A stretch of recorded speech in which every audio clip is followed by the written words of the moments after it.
Hi friends, this is Judy Anderson from judystamps.com, and this week we're bringing you gift packaging ideas for the upcoming holidays. Yesterday Diane shared a tag topper for her candy pecans, and today I am sharing a fudge box for a gift for my neighbors and friends. I'm going to be using the Most Wonderful Time of Year, or the Most Wonderful Time suite found on page 7 from our August through December mini catalog.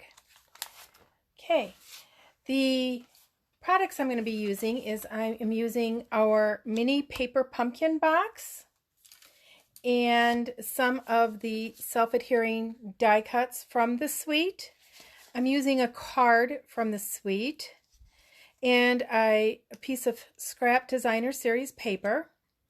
I have 2 pieces of Pear Pizzazz cardstock that measure 3 3/4 by 5 1/2, and I have 2 pieces of designer series paper that measure 3 1/2 by 5 1/4. Then I have 3 pieces of Pear Pizzazz strips that measure 3/4 by 5 1/4, or by 5 1/2.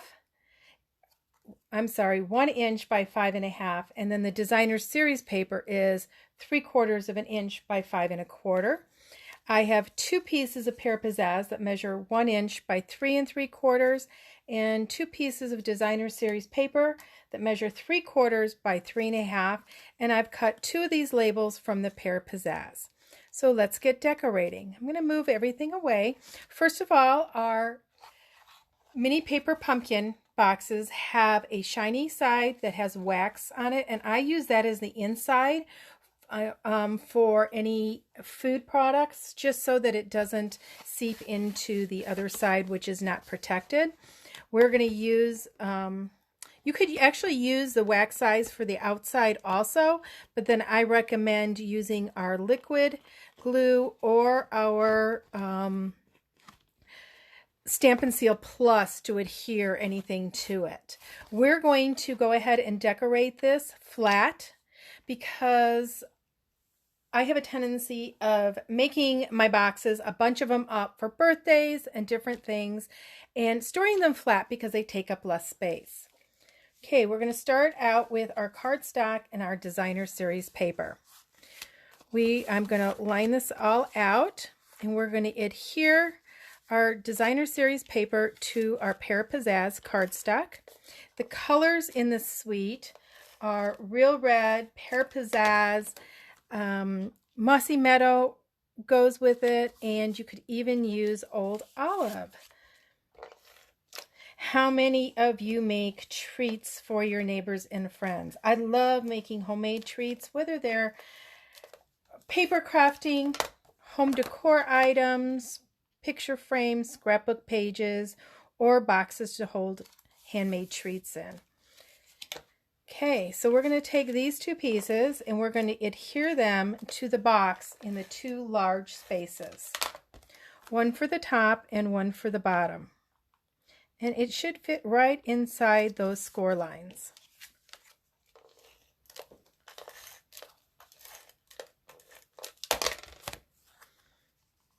Okay, and you're going to notice that when you put them onto the bottom that you've got these slots. Don't worry about that. Those slots aren't going to show. That's for the sides to tuck in. We're next going to grab our paper strips. I'm going to turn my designer series paper upside down. And we will be adhering those to our Pear Pizzazz strips.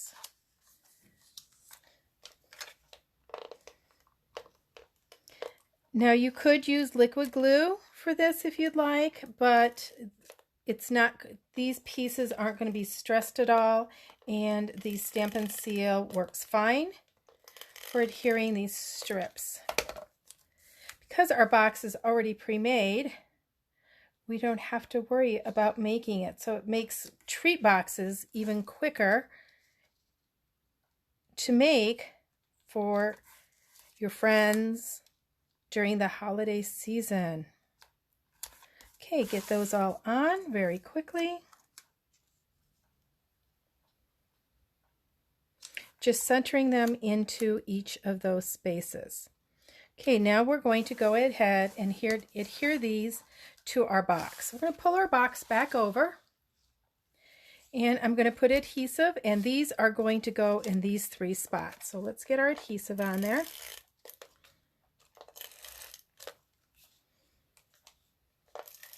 And there is a little tip. When you're adhering these on, you've got your score line.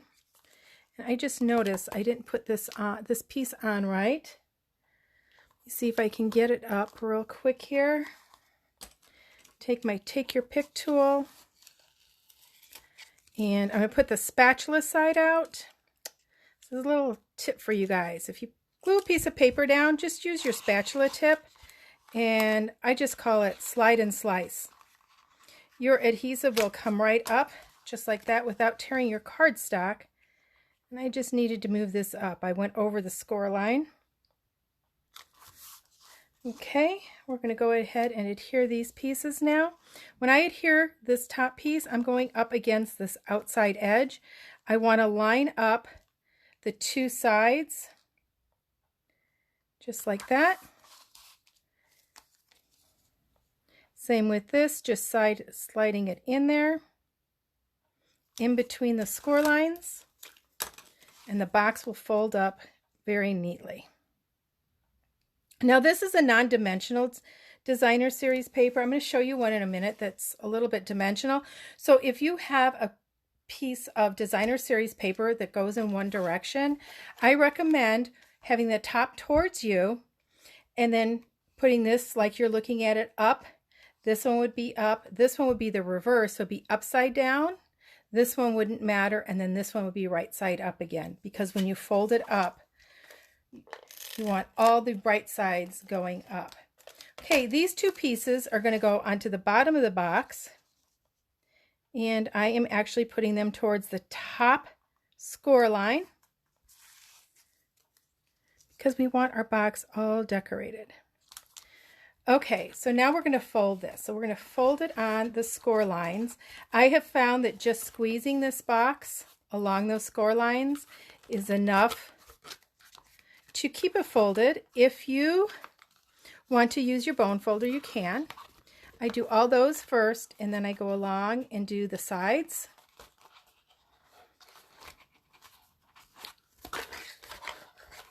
I love when I can make treat boxes and they can go very quickly, because you know we're all rushing around during the holidays, so anytime we can make anything easier, it's better for us, right? Okay, so now we're going to put our box together. So this is the lid. I'm going to fold that back, fold these 2 tabs in, fold it over,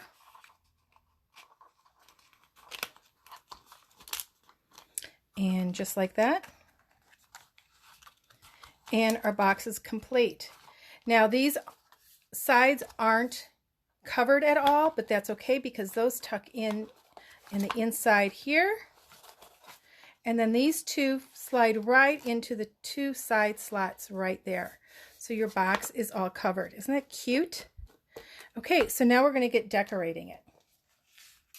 I have got this label, so I am going to take some dimensionals, and I have some leftover strips here that I'm going to go ahead and use from the edge of my dimensionals to hold that up.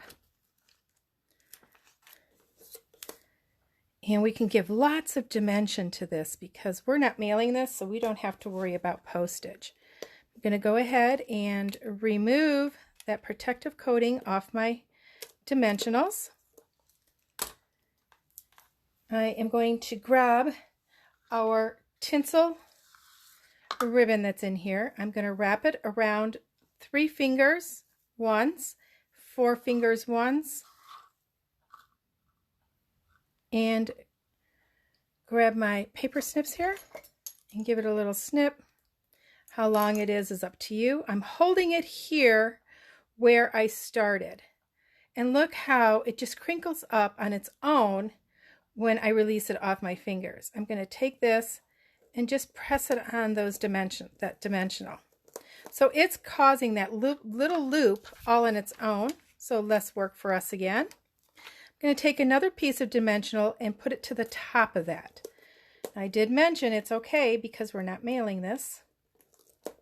We're going to stick this towards the top corner, and look how that gold tinsel just picks up all that gold in the Designer Series paper.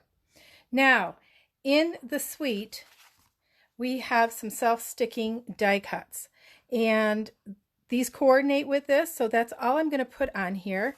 I think I am going to take this one, so it's not the real long one, and just add that on here like that, and take another one, the same size I think, and let's add that on there on this side. So that's adding just a little bit of detail. Now this leg is, or this stem is sticking out. I don't want that to stick out, so let's just take our paper snips and snip that off. Okay, so that's the box so far. But now we have our card. And the card is going to tuck on the front of this to help decorate it. So we have these cards in there, and they don't measure quite 5.5 inches. So you can't score it at 2 3/4. It won't be halfway. So I just fold it so the edges meet there. Take my bone folder and burnish that line. And our card is going to open up this way. We have this piece of Designer Series paper, so we're going to go ahead and adhere that. I think I'm going to do this one a little bit differently. No, I'm going to do this down the side. Just include that right down along that edge. Take my paper snips, snip that off like that. Then on to our label. I am going to stamp and emboss it, and it says, "Hope you have a wonderful Christmas." I think this is a great saying for friends and family. It's not too mushy, and it's to the point. So we're going to put that right in the center.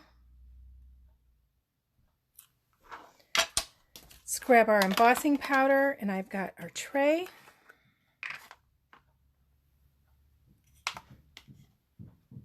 Said I'm filling mine with my homemade fudge. When I make my fudge, I make plenty of it. It makes over 5 pounds, so I will have plenty for everybody. I won't be making it until the week of Christmas because I like giving it fresh. Nothing like fresh fudge. Oops. You'll notice that I'm not waving my wand around. I am just holding it there until it starts melting. And then I just bring it right across the embossing powder. And very quickly it embosses. Okay, so we're going to grab some more dimensionals and put those on there. And once again, I am going to put a little bit of our tinsel behind this also. So let me grab our tinsel, grab a small piece. Just going to stick that up. Now, I don't know if this is going to work, but I have a piercing tool here. I'm going to wrap this around and see if it'll take shape a little bit. Just pulling it tight, and it does make it a little bit curly, which is what I want. So I want to put that right up here. We are going to take our card, and I put it at the bottom instead of the top, so I'm just flipping it around real quick. I'm going to put that across there. Now I'm going to grab those die cuts again. We can add a little bit more to this. And put this going off right there. And this is a nice little note card for you to give. You could also, because I love customizing my cards on the inside too, let's just put one of those on the inside. So this project had very little stamping. We're going to take this and we're going to tuck that right underneath there. When I go to gift it, I am going to, in fact, right now, I'm going to put a little dimensional right on there. So it'll stick on there. It's not stuck yet because I do want to write in there. And it'll stick just like that. So there's your little gift. Hope you guys enjoyed it. And enjoy making gifts for your friends this year for the holidays. Until next time, everybody, happy stamping!